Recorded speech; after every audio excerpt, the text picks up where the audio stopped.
विषय ऐसा शुरू हो गया है पत्नी वाला कि मेरा सारा उत्साह रसातल में चला गया।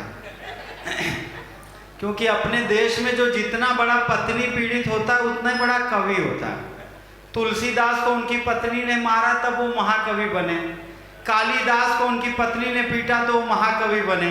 बहुत जल्दी मैं भी महाकवि बनने वाला हूँ। और मैं पत्नी पीड़ित हूँ ये बात मैं छुपाता भी नहीं, मेरा हेयर स्टाइल ही चीख चीख के बता देता। लेकिन ये जो महिलाओं की बातें हो रही हैं, इन्होंने गीत सुनाया चल मेरे साजन नदिया के पार, तो मैं सोच रहा हूँ ऐसा कौन सा काम है जो साजन इस पार नहीं कर सकता है। वो भी बोल रही है संडे का दिन है, अभी छुट्टी का दिन है, आदमी चुपचाप सोया हुआ है यार, जबरदस्ती उठा के ढकेल के चल नदी के उस पार चल उस पार। ये सब महिलाओं की कठोरता है, उसमें पुरुष बेचारे मजबूर ताली बजा रहे और क्या करेंगे यार।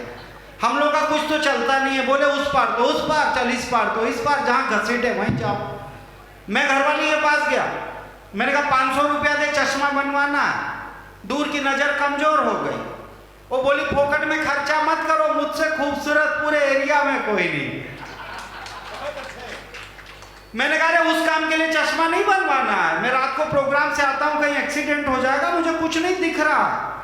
मेरा कान पकड़ के टेरेस पे लेके गए, ऊपर उंगली दिखा के बोली वो क्या है, मैंने कहा चांद है। बोली और कितना दूर देखेगा। अरे मेरी शादी नहीं हुई थी तो मैं अपने कपड़े खुद धोता था, तो बिरजू भाई आते थे, कभी कभी शोभा भाभी जी आती थी आशीर्वाद देने, हम तो गोरेगांव वाले ही हैं, तो आते थे तो डांटते थे कि तू कवि आदमी है, कुर्ता पायजामा खुद धोता, अच्छा नहीं लगता है, शादी कर ले। मैं इनकी बातों में आ गया, मैंने शादी कर ली।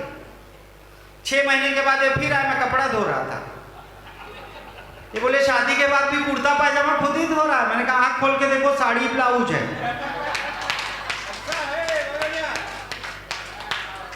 कोई मामूली कष्टों से हम कवि बने हैं क्या? इन लोगों ने ठोक पीट के बनाया हुआ। हर आदमी के अंदर कवि छुपा हुआ है, लेकिन अपना दर्द आप बयान नहीं कर पाते हो, हम लोग बोल देते हैं। इसी तो महिलाएं कितनी कठोर होती हैं आपको तो पता ही है, पुरुष कितने कोमल होते हैं। आप सब कल्पना करें लोकल ट्रेन के एक भीड़ भरे डिब्बे में एक अपरिचित महिला और पुरुष यात्रा कर रहे हैं, अगल बगल बैठे हो, अचानक पुरुष को नींद आ जाए और गलती से उसका सिर महिला के कंधे पे टिक जाए तो महिला क्या करेगी? देखो अनुभव भी है, लगता भाई साहब से मुलाकात ट्रेन में हुई थी, खुद भी मारेगी और अगल बगल के लोगों से कह के भी उसका पूजन करवा सकती। कोई मेरे जैसा शरीफ होगा तो वही सुसाइड कर लेगा। यह है महिला का संकुचित हृदय, छोटा सा हृदय। अब आप कल्पना करें लोकल ट्रेन के उसी भीड़ भरे डिब्बे में वही अपरिचित महिला और पुरुष यात्रा कर रहे हों, अब महिला को नींद आ जाए और उसका सिर पुरुष के कंधे पर टिक जाए तो पुरुष क्या करेगा? मैं गारंटी के साथ बोलता हूं 8 स्टेशन आगे तक चला जाएगा, लेकिन कंधा नहीं हिलाएगा। यह है हम पुरुषों के हृदय की उदारता, हमारे हृदय की विशालता, और यह है महिलाओं का संकुचित हृदय। उसको टीटी पकड़ लेगा, एक हाथ से पैसा निकाल के फाइन भरेगा, लेकिन उसको कष्ट नहीं होने देगा जिसने उसका सहारा ले रखा। ये महिला है, लेकिन महिलाओं का हृदय इतना छोटा होता है। देखो मैंने महिलाओं के विपक्ष में बात की, आपने ताली बजाई, एक ऐसी बात कहूंगा जो हर कोई ताली बजाएगा। महिलाओं का हृदय छोटा होता है, इतना छोटा होता है, इतना छोटा होता है कि उसमें एक ही पुरुष रह सकता है।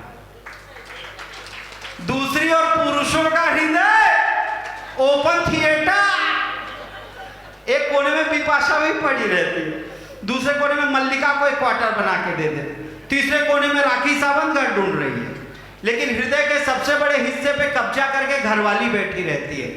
इसीलिए तो ज्यादातर आदमी हार्ट अटैक से मर जाता है। हिंदुस्तान में किसी की भी ओपन हार्ट सर्जरी हुई हो, पूछ के देख लेना, यही बोलेगा बाईपास कराया है।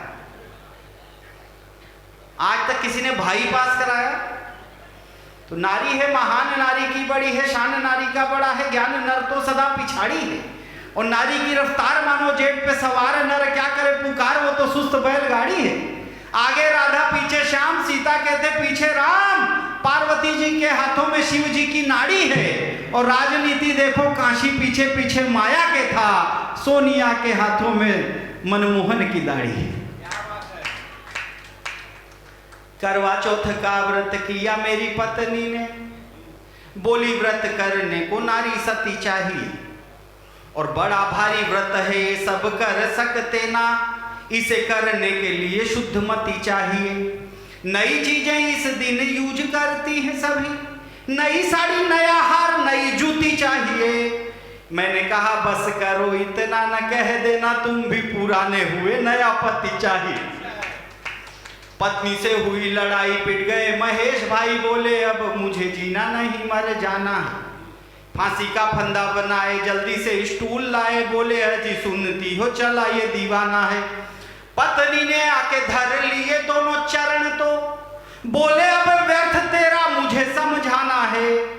पत्नी बोली तुम्हें समझाने की ना मुझे पड़ी, जल्दी से झूलो मुझे स्टूल लेके जाना।